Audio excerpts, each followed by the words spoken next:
Hi everyone, quick video for you. This one wasn't planned, but I was doing some research this evening.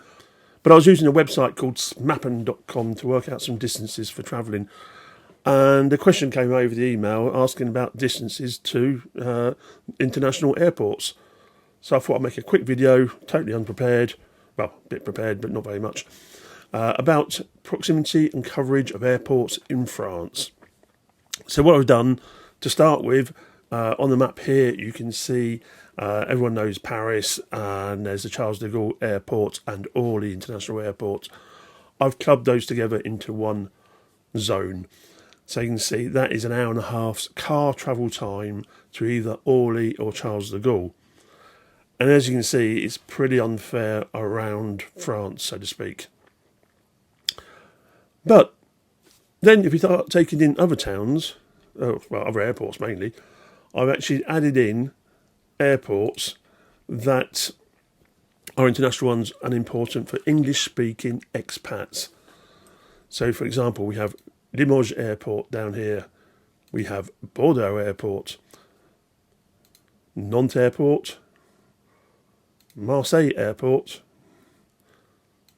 Lyon Airport, Mulhouse, Toulouse, Rennes and Nice. Those zones you see around it are just 1 hour's travel time by car to the airports.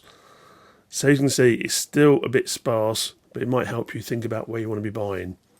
But if we actually knock that up to 1.5 hours travel time, as you can see, things do get a little more interesting. I repeat, this is actual car travel time. So if you want to be going to pick up family or leave on holidays or whatever, this seems the best option for me. Unless obviously you're going to Paris, in which case you might want to think about train times. But that'll be another video. So it's already getting interesting.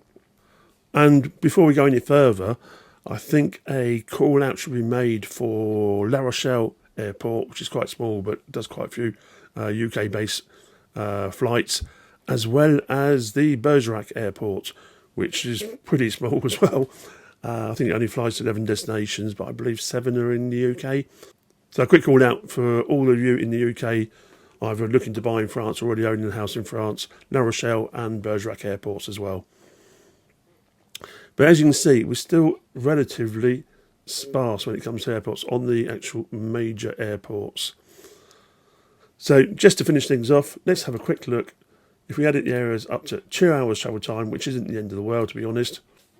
So already this actually changes things quite drastically. 2 hours drive isn't the end of the world. And in fact, driving in France is such an enjoyable thing to do. So 2 hours to an international airport by car. You can see the western side and the southeast, or western south if you wish, are quite well covered. Then after that you actually have the Mulhouse up towards the German borders. There's also a very good airport in Geneva, but it's not France, I didn't mention it. And there's also one in Lille, but that's more Belgium than anything else. So there you go, quick video for you, showing the areas, 2 hours drive to international airports. Might help you choose where you want to be looking, and hopefully it will help some of you out. Like I said, totally impromptu video here. The website is mmappen.com. I'll put a link down the bottom at the top there. And in the meantime, if you are looking for a property in France, you can always click on the QR code at the top here, and that will take you through to a form, fill it out, click send, comes through to me directly, and if I can help you out at all, I'll get back to you. My name's Dan Newton, the French estate agent. À bientôt.